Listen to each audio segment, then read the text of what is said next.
processual penal estava inspirada por um ideal de ordem, por um ideal autoritário, que inevitavelmente contaminava o modelo de processo penal ordinário. Afinal de contas, os poderes instrutórios do juiz, eles não nascem de geração espontânea.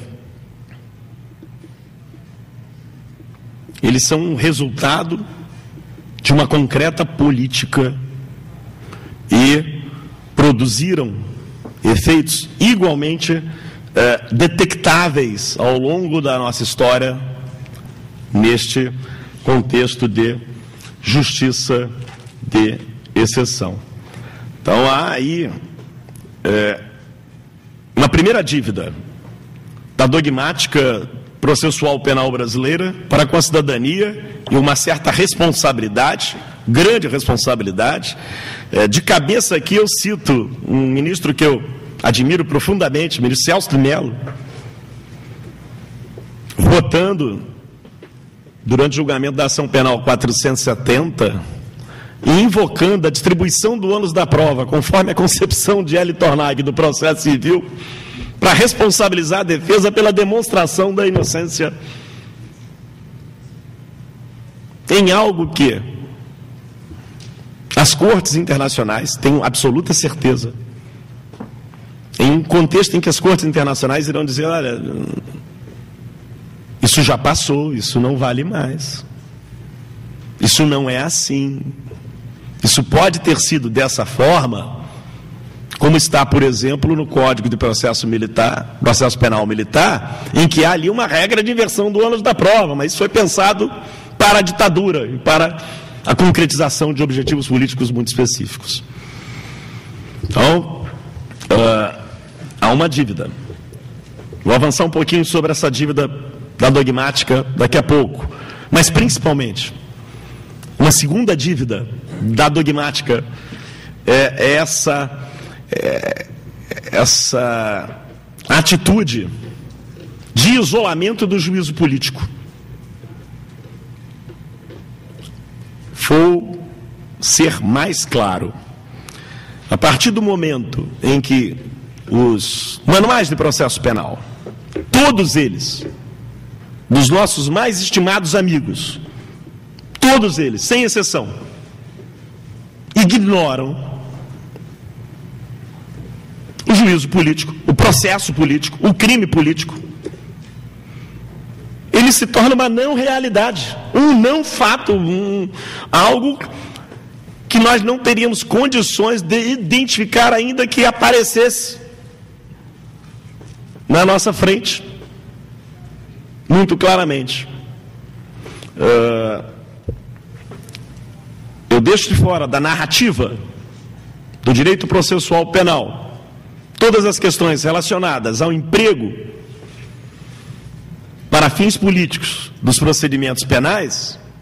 Digo para o meu aluno que o artigo 5º, inciso 53 da Constituição, assegura o direito ao juiz natural, protege contra os tribunais de exceção. Não há mais um tribunal de segurança nacional como na época do Estado Novo. E o meu aluno é capaz de acreditar que a única maneira de se empregar para fins políticos um processo penal é nestas circunstâncias. Quando toda a história do processo penal nos mostra que esses são momentos excepcionais e que o emprego para fins políticos do processo penal se dá no ordinário, no campo do ordinário. E não vou citar o caso Dreyfus, não vou citar a larga, a ampla bibliografia que há sobre o tema. Eu vou ler um trechinho do Kirchheimer, escrito em 1961. Quem é esse camarada de quem você fala e diz que é uma referência? Esse é o sujeito que teve a coragem de dizer que só há processo penal se no início do processo as duas partes têm chance de vencer. Parece uma coisa óbvia, parece algo elementar, mas não é óbvio nem elementar. Porque arranjos podem se construir, mesmo em estruturas, durante períodos de democracia política, em que não há, para uma das partes, a menor chance de se sagrar vitorioso, ainda antes de iniciado o processo. Diz Kirchheimer, em 1961, uma prática do juízo político, ligeiramente mais antiga, continua ainda em pleno vigor. Desfazer-se dos adversários políticos por meios jurídicos. O que se logra restringindo severamente os direitos processuais do acusado, por uma corte que maneja o caso, mais ou menos de forma partidarista, que como causa política em condições constitucionais. Na extensa bibliografia sobre juízos políticos, o que se destaca é o emprego do processo penal para fins políticos em ambientes de uma aparente tranquilidade, de uma aparente normalidade institucional, em que o exercício, o enxergar este emprego vai exigir um refinamento teórico do processualista penal que começa pela ampliação dos seus horizontes. Por quê? Se a minha compreensão sobre categorias do processo penal ela é limitada, ela não corresponde àquela cujas tradições democráticas consagraram. Categorias como presunção de inocência, duplo grau de jurisdição, motivação das decisões, são afetadas na minha compreensão, na construção do seu significado. Afinal de contas, qual o papel da presunção de inocência no processo penal? Dê um exemplo, Geraldo, usando como referência o julgamento da ação penal 470. E o que eu vou colocar para os senhores é uma opinião que eu tenho muito tranquilamente, digamos, construída e consolidada, e que pode parecer estranha, e eu lamento que eventualmente possa parecer estranha, porque ela parece estranha nesse universo um tanto esquizofrênico que nós vivemos fora de um universo maior, de um horizonte maior, de um continente maior, em que a presunção de inocência já tem firmadas as suas raízes. Nós temos, 10 julgadores. 4 julgadores absolvem um réu. 6 o condenam. É um exemplo do caso. 6 o condenam. Está condenado. Está condenado? Não sei. Não sei ainda se está condenado. Vamos ver. Esses 6, então, por uma questão regimental, que eu não vou discutir aqui se é válida ou não é, serão os únicos 6 que irão estabelecer a pena aplicável ao condenado. 2 deles estabelecem uma pena de 2 anos. Os outros 4, uma pena de 6 anos. Pois bem, esta pena de 2 anos, ela levará à extinção da punibilidade. Trata-se de uma decisão sem vocação de fazer coisa julgada material. Qual o resultado deste processo? Se eu trabalho na linha que o direito processual penal brasileiro desenvolveu desde sempre, eu tenho um julgamento, 4 julgados ou 4 juízes se pronunciando pela improcedência lá da pretensão, 6 pela procedência, mas afinal 2 deles vão resolver a questão sem dar razão ao Ministério Público, sem dar razão à defesa. Isso sintetizando muito, deixando a coisa muito no simples. As causas de extinção da punibilidade são causas de absolvição. Em um regime processual penal orientado pela presunção da inocência, ou o sujeito está condenado, ou está absolvido, ou o processo está extinto sem condições de apreciação do mérito. Não existe uma extinção do processo com apreciação do mérito sem uma absolvição ou uma condenação, professor Jacinto. Esta é a razão pela qual, em 2008, a Lei 11.719, ela, ao quebrar paradigmas, ao buscar romper paradigmas, coisa que ela não conseguiu, lamentavelmente. Esta é a razão pela qual esta lei, ao buscar quebrar paradigmas, modifica o artigo 397 do Código de Processo Penal e estabelece entre as causas de absolvição a extinção da punibilidade. Por quê? Porque se o sujeito é presumido inocente e ele não foi condenado, ele está absolvido. Porque eu não posso presumir nada contra ele. O Estado não conseguiu expulsar a presunção de inocência da frente da punição.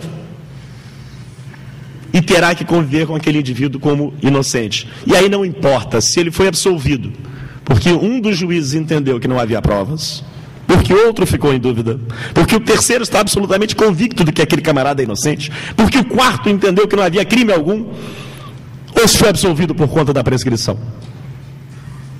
É indiferente para um regime de processo penal, sob a presunção de inocência, o fundamento da absolvição.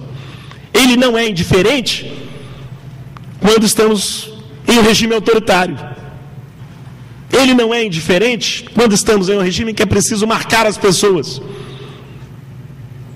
discriminar as pessoas, ainda os absolvidos. Mas em um regime dominado pela presunção de inocência, quem diz isso é a Corte Interamericana de Direitos Humanos, que fica logo ali na Costa Rica, o Tribunal Europeu de Direitos Humanos. Em um regime dominado pela presunção de inocência, nós nos encontramos neste quadro. E aí, até onde vai o meu conhecimento de matemática? 4 mais 2 igual a 6. A maioria é outra.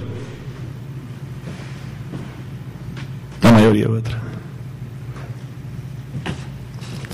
Para isso, meu querido Newton, é preciso que a dogmática do processo penal assuma a responsabilidade de encarar as categorias fundamentais do processo penal e dizer: olha, se nós não conseguimos ainda no Brasil compreender todo o alcance da presunção de inocência, se nós somos capazes de dizer, ainda hoje, que o inquérito policial é inquisitivo, professor Jacinto, como se algum modelo inquisitivo pudesse sobreviver num ambiente em que a Constituição diz: olha, persecução penal é acusatória. Se é inquisitivo, o inquérito policial é inconstitucional. Se é inquisitivo, ele é inconstitucional. Eu estou confundindo o quê? Inquisitivo com administrativo? Então, o meu problema é de óculos, é de não saber onde é que eu estou, onde é que eu estou localizado, em termos de processo penal.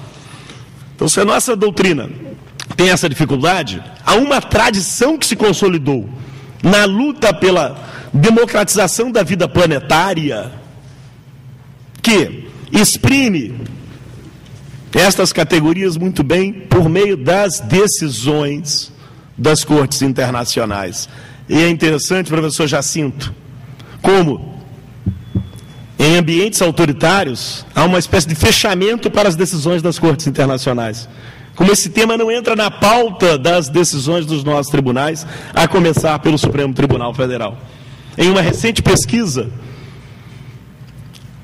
sobre as decisões do Supremo Tribunal Federal, relativamente a regras, a aplicação das regras do Pacto de São José da Costa Rica, chegou-se à interessante conclusão de que, até para interpretar e aplicar as regras do Pacto de São José da Costa Rica, se usam referências do Tribunal Alemão, do Tribunal Italiano, mas da Corte Interamericana de Direitos Humanos, nada.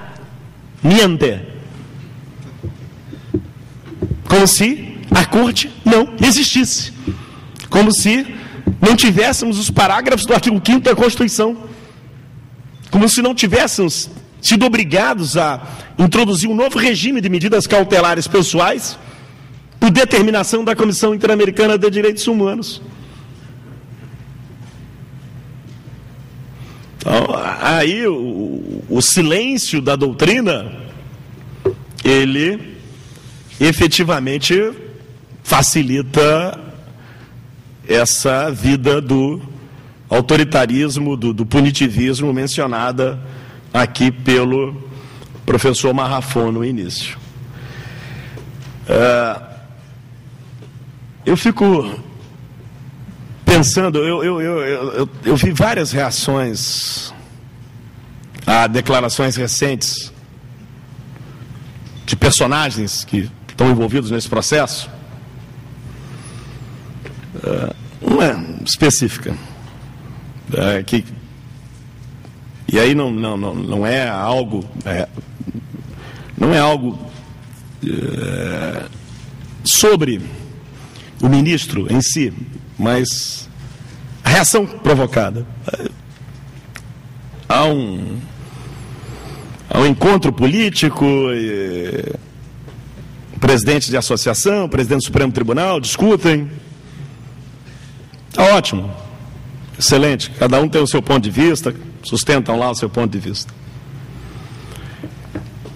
O que eu li da avaliação dessa discussão é que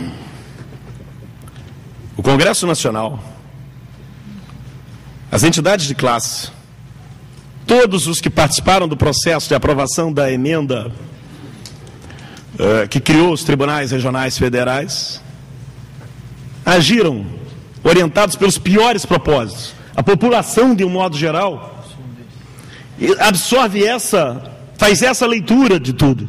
Como disse o professor Marrafon no início, como o Estado de Direito fica balançado quando o ambiente é extremamente propício a uma cultura autoritária. Como essas paixões, elas têm um peso problemático na luta pela tolerância, pela liberdade, que eu também me referi. Então, nesse contexto, a doutrina tem que ter responsabilidade.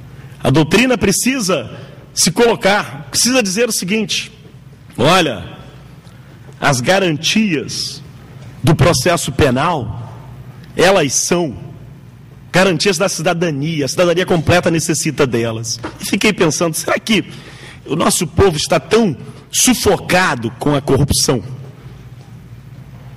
Está tão tomado de ódio das classes políticas, que ele aceitaria um processo penal com todas as garantias para tudo, menos para os crimes envolvendo a classe política? Ainda assim, se isso é verdade, será que os tribunais poderiam atuar a partir dessa pauta? E me chamou a atenção um debate importante no constitucionalismo contemporâneo entre o Aharon Barak, ex-presidente da Corte Constitucional de Israel, e o Richard Posner, sobre terrorismo e Estado de Direito. A pergunta é: como a democracia deve lidar com o terrorismo? E o Posner se situa entre aqueles teóricos constitucionalistas que entendem que, quando se trata de lutar contra o terrorismo, a democracia, ela estaria a autorizar a suspensão das garantias, um certo afastamento dos direitos fundamentais. A democracia poderia usar de todos os meios necessários para enfrentar o terrorismo. E o Barak? Bem, o Barak está lá num lugar, como ele mesmo disse, olha, diferentemente de vocês nos Estados Unidos que tiveram 11 de setembro, eu tenho 10 de setembro, 12 de setembro, 13 de setembro, então, meu 11 de setembro é diário, tá? Mas eu não posso permitir que a democracia suspenda o exercício dos direitos fundamentais dos palestinos. Eu não posso permitir que a democracia suspenda os direitos fundamentais de todas as pessoas, não importa quais sejam. A democracia, ela não tem jeito. Ela às vezes tem de lutar com uma das mãos presas às costas. Ela não pode tudo, ela não pode tudo. O camarada está falando, Jacinto, não é aqui que a gente está realmente preocupado com coisas sérias, mas não com a nossa sobrevivência. Ele está falando de um lugar que está sob o alcance dos mísseis do Irã. E está fazendo uma afirmação do primado dos direitos fundamentais e dizendo, palestinos têm direitos sim, não podem invadir a terra deles, não. Quer dizer, não dá para jogar com essa argumentação de que em determinadas circunstâncias nós podemos arbitrariamente suspender o exercício de determinados direitos. Isso, efetivamente, é cômodo. É cômodo. No nosso caso brasileiro, absolutamente cômodo, porque nos conforma a nossa história de um processo penal secularmente seletivo, agressor do negro, agressor da mulher, agressor do proletário, agressor do dissidente político, incapaz, né, de ser enquadrado em pautas de Estado de Direito. Então, eu creio que a gente caminha por aí. Em primeiro lugar, enquadrando a doutrina, exigindo da doutrina mais respeito pelo seu objeto, exigindo mais atenção.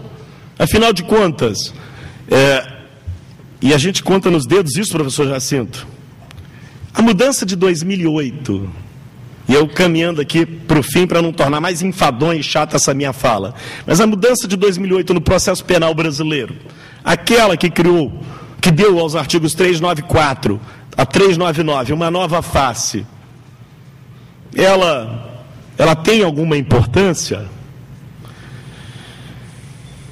Ela representa para nós o rompimento com o modelo napoleônico, com o modelo de estrutura bifásica, com o modelo inquisitorial, porque não adianta você ter uma promessa de processo penal acusatório, ou como eu digo no meu livro, sistema acusatório, um sistema acusatório aparente, se toda a estrutura, a conexão entre os elementos, nos empurra para a inquisitorialidade. E o modelo inquisitorializado, como diz Cordeiro, é um dos que sustentam isso, está assentado nessa estrutura bifásica.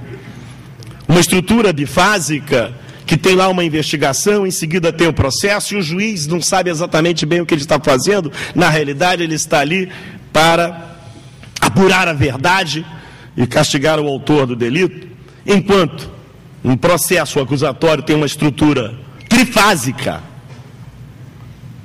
e o juiz está naquela fase intermediária, como diz Bernhard Schunemann, como tutor constitucional da presunção de inocência. Vários alunos aqui, imagino, vão fazer prova na magistratura, está aí o concurso. Aí o examinador de processo penal diz quais são o que se necessita para a admissibilidade de uma acusação. E o aluno responderá: justa causa para ação penal, indícios suficientes de autoria e prova da existência da infração penal. Resposta certa? Nesse modelo bifásico, resposta certa. Resposta certa no modelo trifásico? Não. Resposta errada. Chega com meros indícios de autoria de uma infração penal na presença de um juiz norte-americano ou alemão, e ele te diz: volta para casa, meu filho. Porque aqui, quando você chegar na minha presença para acusar alguém, para tocar na presunção de inocência de outro, você tem que chegar com elementos significativos de tal ordem que a condenação seja mais do que uma possibilidade no início do processo. Ela precisa ser uma probabilidade, o que demandará de vocês, apontando para o Ministério Público e naturalmente para a polícia, uma investigação criminal significativa. Uma investigação criminal que não se acomode em confissões extrajudiciais, em aparências, mas que reúna elementos substanciosos da existência de uma infração penal. Isso é realidade onde há um processo penal acusatório regulado pela presunção da inocência e o direito de defesa é exercido desde o início da investigação criminal, com contraditório, com ampla defesa, etc. Mas a gente não tem isso, e o resultado concreto é um julgamento. E aí entra uma consideração a látere. Cabe ao Supremo Tribunal Federal dizer o seguinte: por presunção de inocência eu entendo isso. Por distribuição do ônus da prova entendo aquilo. Quando ele assume, Flávio, funções de juiz de primeiro grau, em um processo com a cobertura da comunicação social intensa, ele não consegue, é muito difícil para um juiz, eu fui juiz, Paulo é juiz, presidir processos com cobertura midiática e fazer uma reflexão que seja, de um lado, a reflexão do caso e do outro, a reflexão teórica. Aquela minha função de enviar uma mensagem para a justiça brasileira sobre os limites da presunção de inocência, sobre o que ela significa, fica perdida na cobrança de que se eu absolver aqueles indivíduos. E aqui uma das coisas, o fato é interessante, está aí, está circulando, né? A acusação de peculato de dinheiro privado. Tudo bem, mas é onde o ministro Evandro faz falta. Né?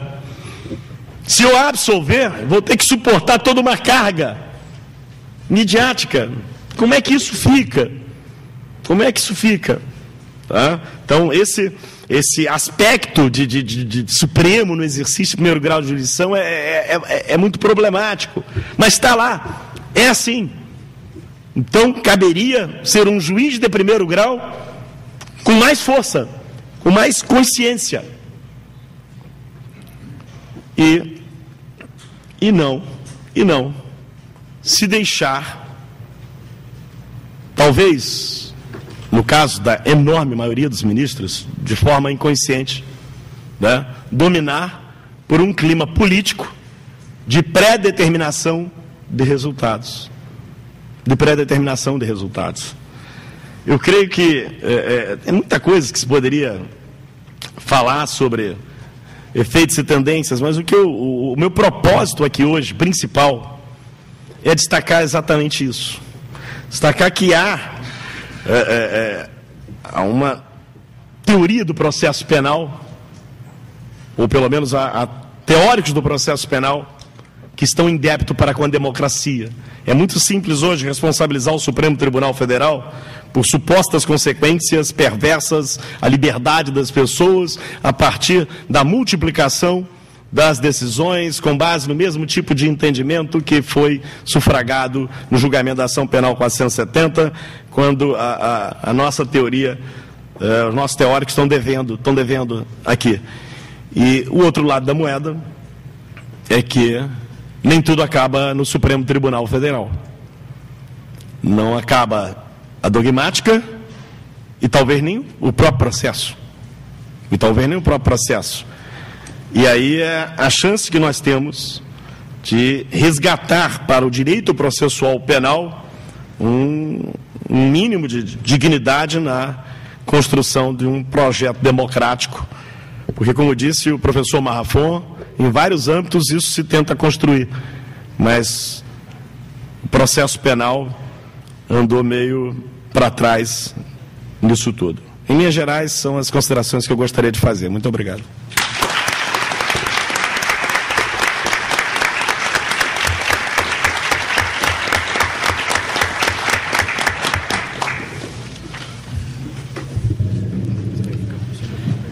Depois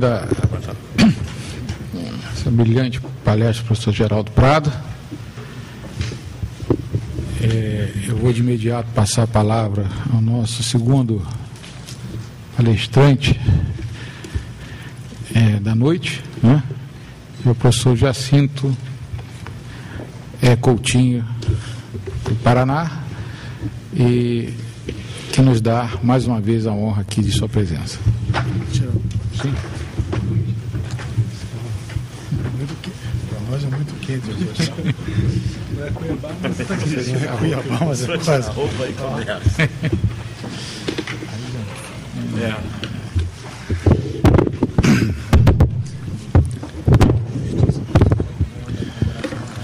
Boa noite a todos. Eu queria, antes de tudo, agradecer a Emerge, particularmente ao desembargador Paulo Baldez, e dizer que como eu sou um dos agraciados aqui, porque fui homenageado aqui nesse auditório mesmo, sinto-me em casa. É sempre bom estar aqui, mas é bom porque a mim, particularmente, renova sempre as expectativas de um futuro melhor, justo porque é um ambiente que congrega muita gente de todas as vertentes, o que faz com que se possa refletir e ir adiante daquilo que normalmente se tem como lugar comum. Então eu queria de novo agradecer e dizer que é uma honra muito grande voltar à Emerge, e que a Emerge está, desde esse ponto de vista, muito à frente das escolas do país todo, que têm feito um grande esforço para se enclausurar. Parece indiscutível que, se as escolas não se abrirem, a magistratura não se abre. Ao contrário do que poderia imaginar, as escolas, ao contrário de se abrirem, as escolas têm fechado. Não vou falar do Rio Grande do Sul, nem do Paraná, porque são exemplos muito concretos disso. E esta abertura que a Emerge tem feito e propiciado o debate, seja em relação ao processo penal, seja em relação ao direito marítimo, vi lá que tem lá uma história do direito marítimo, o direito marítimo, enfim, esse trânsito de todo mundo é essencial para a magistratura. Eu queria também louvar as iniciativas da BDConscio, e com isso saudar meus dois grandes amigos, o professor Marco Aurélio Marrafão e o professor Flávio Pancieri. Como disse o professor Pancieri, eu não fui nada de fundamental, mas foi um grupo de professores de Curitiba que ajudou aos meninos, naquela época eles eram estudantes, aos meninos a levarem adiante um projeto de construção de uma academia de direito constitucional, do meu ponto de vista, porque era sério e o objetivo era aquele mesmo, de ajudar na democratização. E o resultado está aí, com tudo que se tem feito. Eu, por exemplo, vi, são vários exemplos de quanto belo é o trabalho da BDConscio, mas é impagável você saber, ou de você presenciar, um menino que pela primeira vez compra um terno, não sei se era usado ou não, mas era... porque ele tinha como estudante que falar numa escola de elementar, sei lá o quê, sobre os direitos e garantias individuais. Por força da BDConscio, da responsabilidade que estava ganhando na BDConscio. Imagina a importância que esse negócio tem, quer dizer, de você pegar um garoto de primeiro ano da faculdade, fazer ele meter um terno, quer dizer, aquele nó de gravata torto, aquelas coisas, mas quanto importância para ele ir lá na escola elementar de falar daquilo.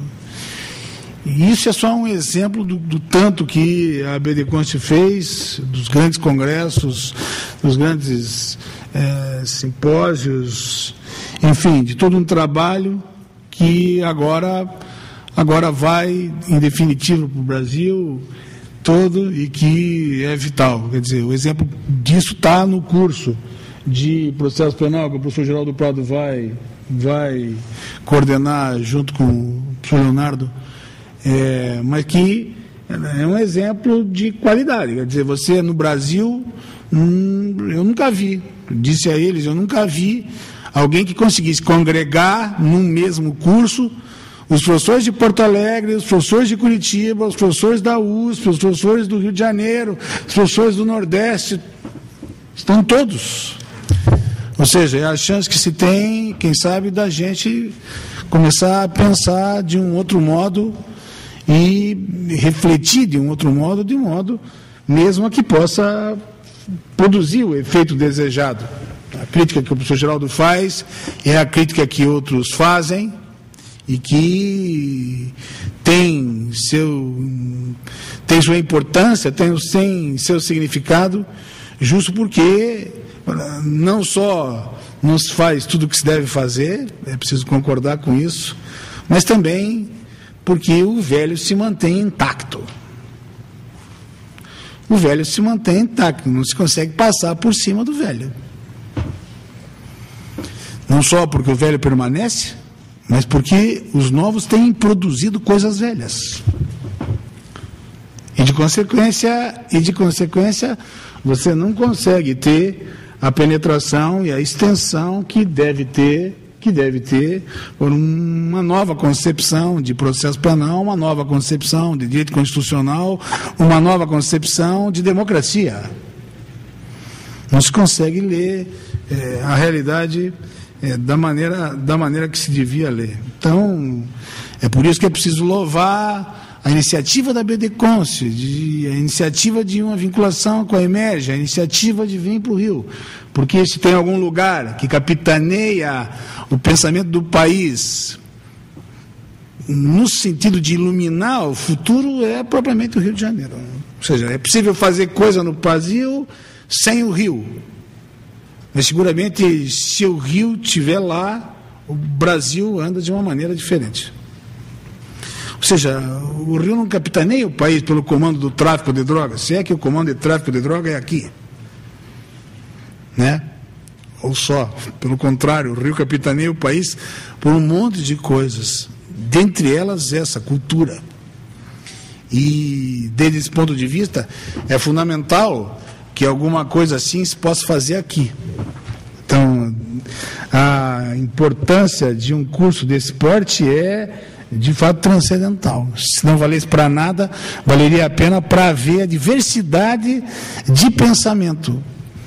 Por exemplo, o nosso grande amigo do professor Geraldo, meu amigo de casa, pessoal, enfim, de conviver com a família, com o filho, com as várias famílias, é o professor Auri Lopes Júnior. Várias famílias, claro. A Carmela, todas elas, as mulheres todas. A Carmela é a mais novinha, que nasceu faz pouco tempo. Mas nós não pensamos a mesma coisa que o Auri pensa. E por que nós não pensamos a mesma coisa que o Auri pensa? Porque eu estudei na Itália, o Auri estudou na Espanha, por exemplo. Nós não pensamos a mesma coisa que o Auri pensa. Mas não é pelo que nós pensamos de diferente, e sim pelas nossas próprias diferenças. Então, desde esse ponto de vista, o curso parece fundamental. E, claro, para não me alongar, tenho pouco para dizer ao professor Geraldo Prado, mas não para dizer isso. Eu, talvez, desse grupo de gente mais nova que tem feito processo penal, só sou o mais velho. Com a característica que mandei lá pelas tantas o pessoal de São Paulo às favas. E foi isso que aconteceu. E disse para eles que não adiantava falarem o que falassem, porque tudo que falassem tinha que falar a mim com fundamento, porque senão ia ter volta. Como sempre teve volta. Ou seja, eu estava pouco me lixando para eles, porque não me davam de comer e não pagavam minhas contas. E de consequência que iam ter que era preciso fazer mais do que faziam.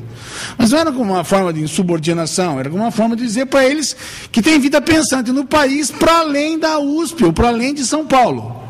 e que era necessário respeitar essa vida pensante, porque de lá tinha coisa muito boa, ou melhor até do que vinham fazendo, e que tomassem cuidado, porque ia acontecer exatamente rompimentos como os rompimentos que aconteceram no processo penal, e do qual nós ainda não temos toda a dimensão. Ou seja, não tenho muito mérito por conta disso, senão pelo fato de ser como sou, e pelo fato de ter dito abertamente isso, várias vezes, na cara deles. Me respeitam, e se não me respeitarem, é que se dane, porque vai continuar assim. Vão continuar sabendo que para fazer isso é preciso fazer bem feito, porque senão não vai passar. Não basta mais dizer, vale porque nós falamos. Acabou isso. E de fato, eu espero sinceramente que tenha acabado. Então, se tem algum mérito, é esse. Agora, não seria nada isso, porque eles solenemente, durante um grande período, ignoraram. Para vocês terem uma ideia, eu fiz conferências, sei lá, no Mato Grosso, em Rondônia, e não falava em São Paulo.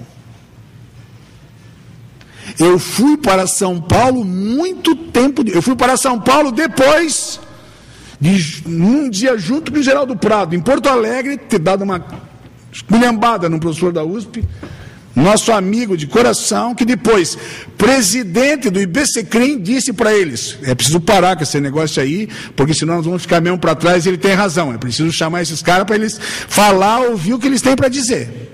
Foi ele, na verdade, o responsável por isso. A primeira vez que eu fui para São Paulo foi depois que ele foi presidente do IBCCRIM. Eu nunca tinha falado em São Paulo. Claro que eu estava pouco me lixando. Isso é outra coisa, porque mulher tem tudo quanto é canto e eu com as minhas. Então, estou pouco me lixando para eles. De qualquer maneira, eu nunca tinha mesmo falado em São Paulo.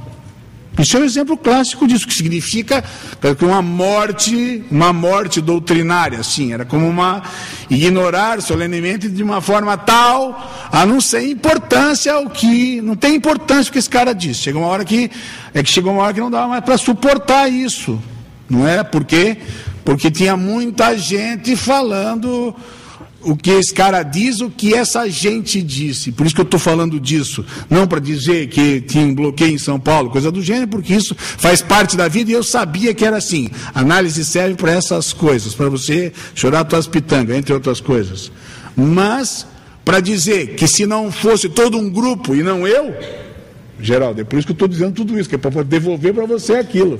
Quer dizer, não sou eu, é todo um grupo que, quem sabe, a partir do dia que eu bati na mesa e disse, para com essa porcaria que não é bem assim, vão as FAV, blá, blá, blá, a partir daí, eles foram obrigados a dizer, tem vida pensante no país, fora daqui, ali, lá. Não é? Depois de várias bancas para titulário, não sei o que na USP, a impressão que eu tenho é que eles estão também, de fato, se reciclando, e a esperança que isso sirva para o Brasil inteiro. Pois bem, obrigado então, e eu queria desde logo dizer a vocês que passei muito tempo resistindo a falar desse negócio, ou particularmente a falar de mensalão. Porque, dentre outras coisas, a complexidade que se meteu com o processo do mensalão foi um negócio enorme. E como eu não morro de amores pelo relator e por dois ministros, etc. e tal, olha, é um esforço sempre muito grande para você poder pontuar coisas que não sejam marcadas por essa aversão que você tem. É preciso que reconhecer desde logo, olha, que não dialogamos bem com certos ministros, e quanto é difícil ouvir gente como o Celso de Mello, por exemplo, que o Geraldo se referiu, dizendo certas coisas que não cabem nele, por exemplo, não é? Então, por isso que a minha resistência foi muito grande. E que, quando eu soube que o tema era efeitos e repercussões da ação penal, pensei que o que daria para fazer em relação a isso seria um corte, então só um corte, para poder por este corte, raciocinar voz alta sobre certas questões que são imprescindíveis, me parece, e que devem ser tomadas em consideração na hora de se pensar o problema desse processo que tem autos 470 no Supremo Tribunal Federal. Claro, quando, eu não sei quem foi, porque quem fez isso deve ser maquinaria de vocês, porque só pode ser, quando alguém fala de efeitos e repercussões desse processo, está, de uma certa forma, abrindo tanto leque que é impossível dar conta dos efeitos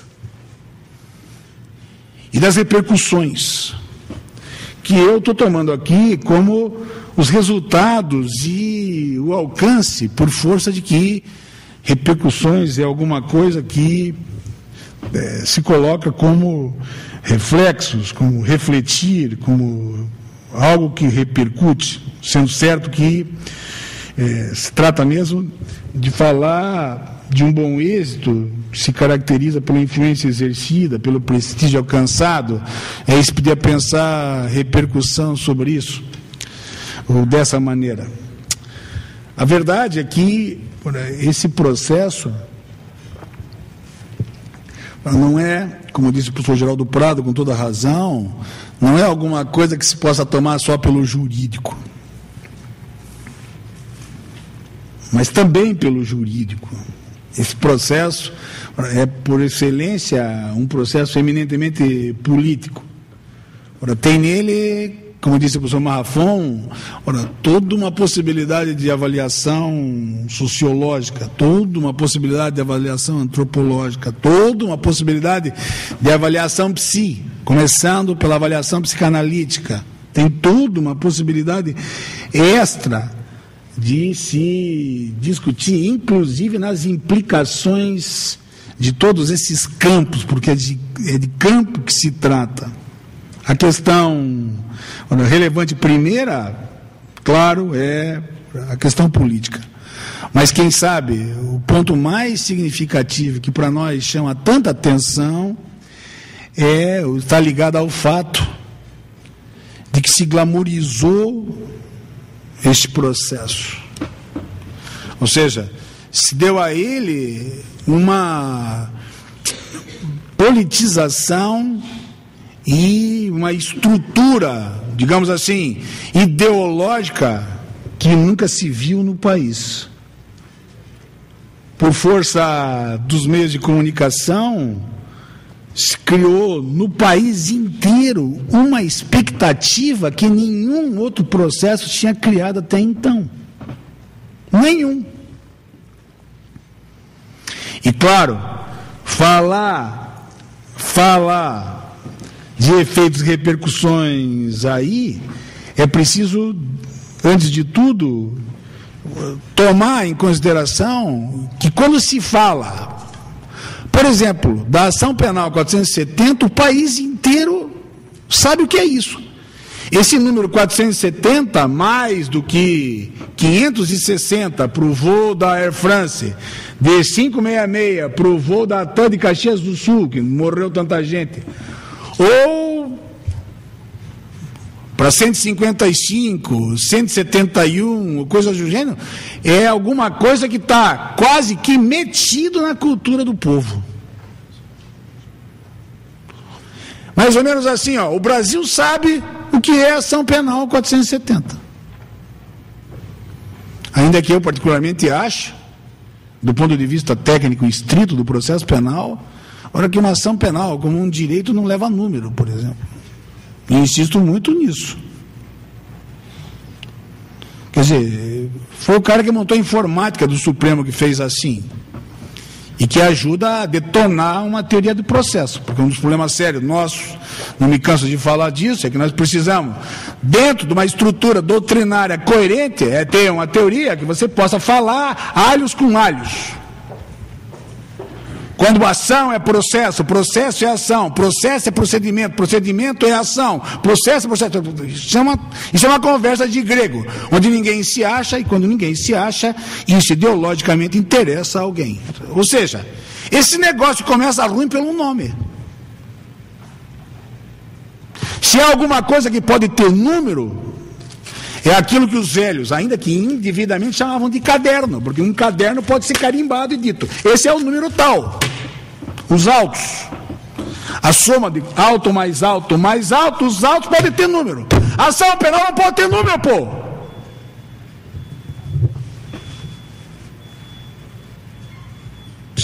Esse é o processo penal. Esse é o problema do processo penal. Nós não nos entendemos nem naquilo que é a linguagem com a qual nos comunicamos. E quando a linguagem é assim, ela beira a esquizofrenia. E quando beira a esquizofrenia, o que sobra para nós é, quem sabe, internação. Porque isso é loucura.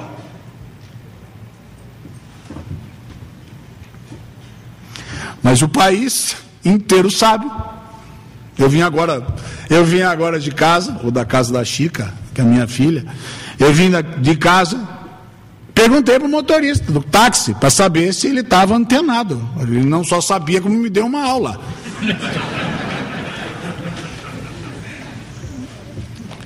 Mas ele, o motorista, que é um esperto, porque umas músicas ele cantava em inglês. E como eu não sei muito de inglês, me parecia até que ele estava cantando correto. Porque não sou bom, não é uma boa dosagem para saber se ele estava correto ou não, eu. Mas de qualquer maneira, como ele vinha cantando umas músicas, me parecia que ele podia dizer algo para me confirmar isso que está aqui. E ele, aparentemente, digamos assim, na postura conclusiva dele, ele, no fundo, não entende